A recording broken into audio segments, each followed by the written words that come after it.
Você pode odiar o jogo, pode se recusar a jogar, pode até se dizer acima disso tudo, mas nada disso te protege, porque o jogo do poder não precisa da sua permissão para funcionar.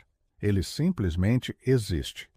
Está nos relacionamentos, nas empresas, nas redes sociais, na sua casa, nos seus silêncios. E quanto mais você nega esse jogo, mais você se torna vítima dele. As 48 Leis do Poder de Robert Greene é mais do que um manual de manipulação. É um espelho, brutal, incômodo, necessário. Mostra como os homens caem, não por falta de talento, mas por excesso de ingenuidade. Como perdem influência porque têm medo de parecer ambiciosos. Como viram presas porque se recusam a entender o predador. Maquiavel já dizia: aquele que deseja o poder deve aprender a agir como a raposa e como o leão. E Carl Jung completaria: quem não integra sua sombra será dominado por ela. Esse vídeo é sobre isso, sobre o lado sombrio da influência, sobre os mecanismos invisíveis que movem a sociedade e moldam você, mesmo quando não percebe. Não é sobre se tornar manipulador, é sobre parar de ser manipulado.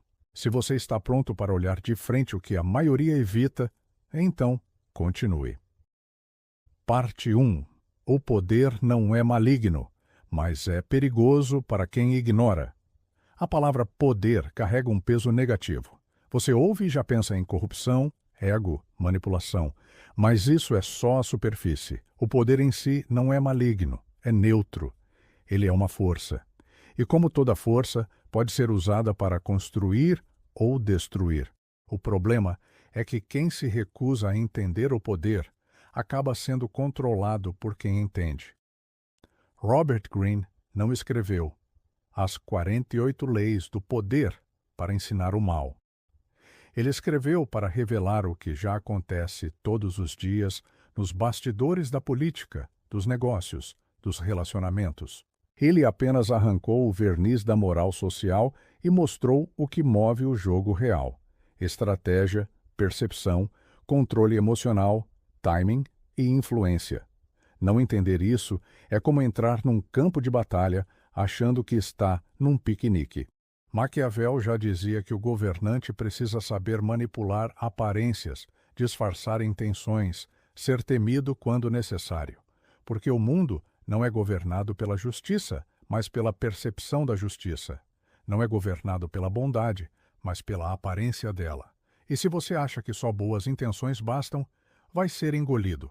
Carl Jung nos alertava sobre o perigo do inconsciente.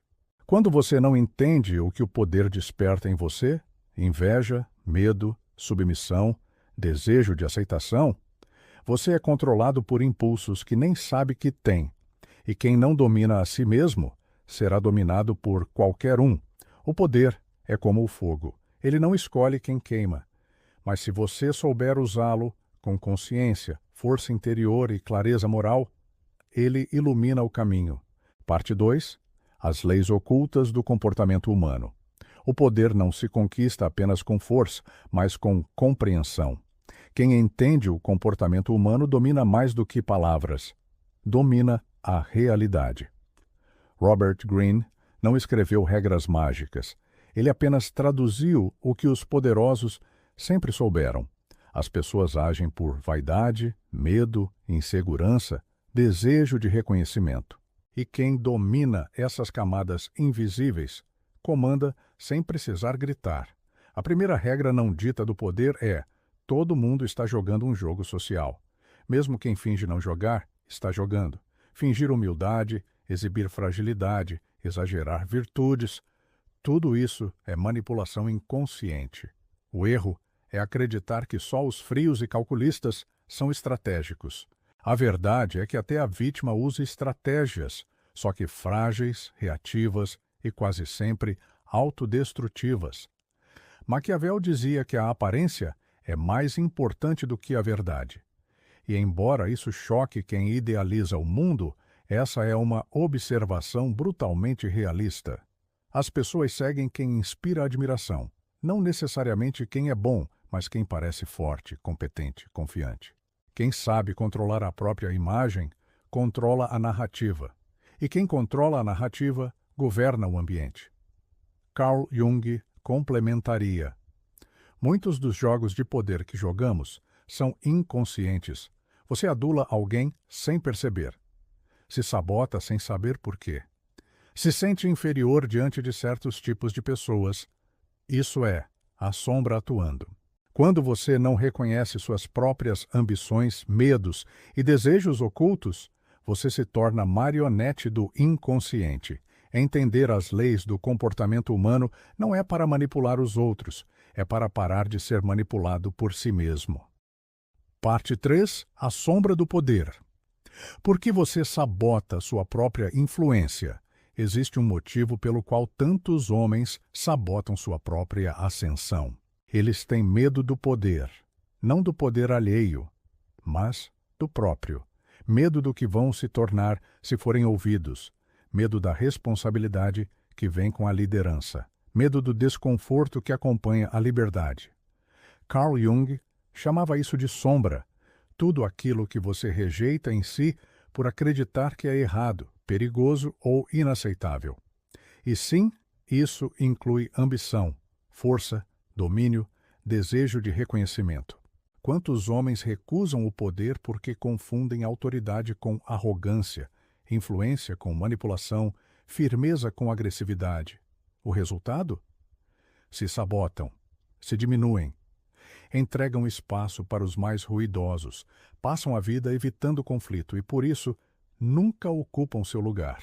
E o mais triste, fazem isso achando que estão sendo éticos, humildes, espirituais, quando, na verdade, estão apenas sendo covardes consigo mesmos. Robert Greene mostrou que o poder não perdoa a ingenuidade. Aquele que não assume seu espaço será usado por quem assume. Aquele que recua será empurrado. O homem que não conhece sua sombra se torna refém dos outros e dos próprios impulsos mal resolvidos. Assumir o poder não é virar um tirano, é dizer: eu aceito o peso de ser quem sou. É parar de fugir da sua influência natural. É deixar de pedir permissão para existir com força. Se você não integrar seu poder, vai passar a vida sendo guiado por quem integrou, mesmo que para o mal. Parte 4. Maquiavel e a verdade. Crua. Melhor ser temido ou amado? Poucas perguntas causam tanto desconforto quanto essa. É melhor ser amado ou temido? Para Maquiavel, a resposta era clara e cruel.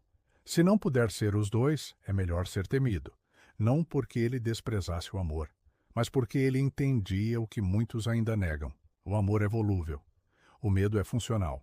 Robert Greene desenvolve essa ideia, mostrando que o poder exige posicionamento emocional. Quem quer ser aceito por todos, acaba sendo ignorado por todos. Quem busca a simpatia constante dos outros, se torna refém da imagem. E quem tenta nunca desagradar, acaba traindo a si mesmo. A verdade é que o respeito vem antes do carinho. O respeito é construído com limites, clareza, firmeza. E muitos homens confundem bondade com fraqueza emocional.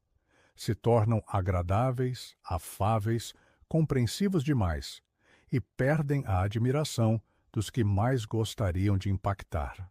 Maquiavel não ensinava-a a ser cruel, ele ensinava a ler a natureza humana, e o que ele via, e Greene confirma, é que as pessoas reagem mais fortemente à presença de autoridade do que à presença de gentileza.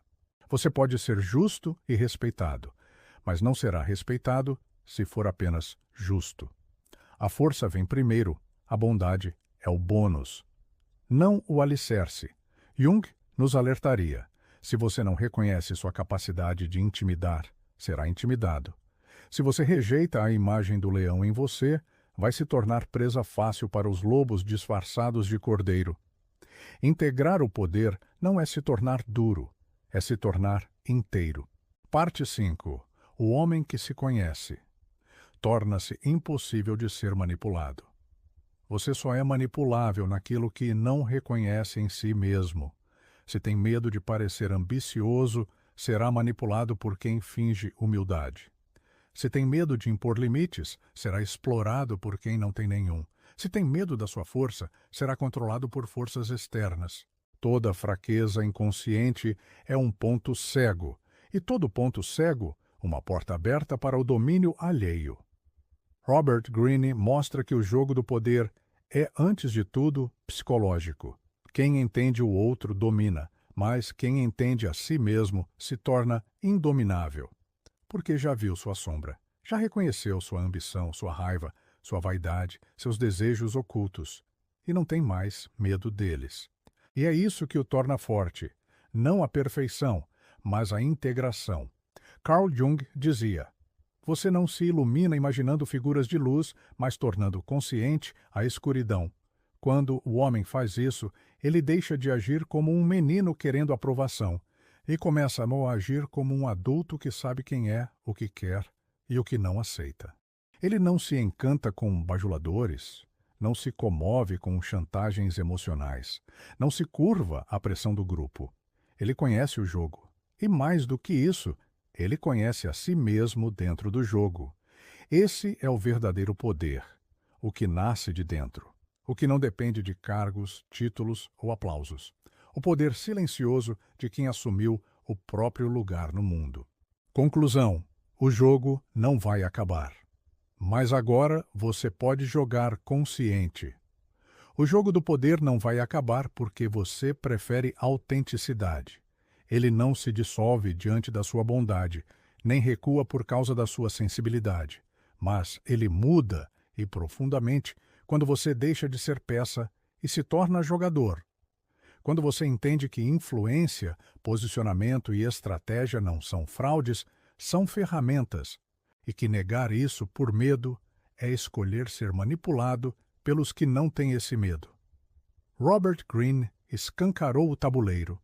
Maquiavel mostrou que a virtude real exige força. E Jung revelou que o poder começa quando você enfrenta a si mesmo. Esse vídeo não é para te tornar maquiavélico, é para te lembrar que quem se conhece não se vende. Quem se conhece sabe quando agir e quando recuar. Sabe o que representa e o que não tolera. Então, a partir de hoje, não peça permissão para existir com força. Pare de negar sua influência, sua presença, sua profundidade, porque o mundo não respeita quem não se posiciona. Se esse vídeo te fez pensar, então já cumpriu o papel dele. Agora quero ouvir você. Qual lei do poder mais impacta sua vida? Comenta aqui embaixo e compartilha esse vídeo com quem ainda vive no jogo, mas está jogando de olhos fechados. E claro, deixa seu like. Ele ajuda esse conteúdo a continuar alcançando quem precisa.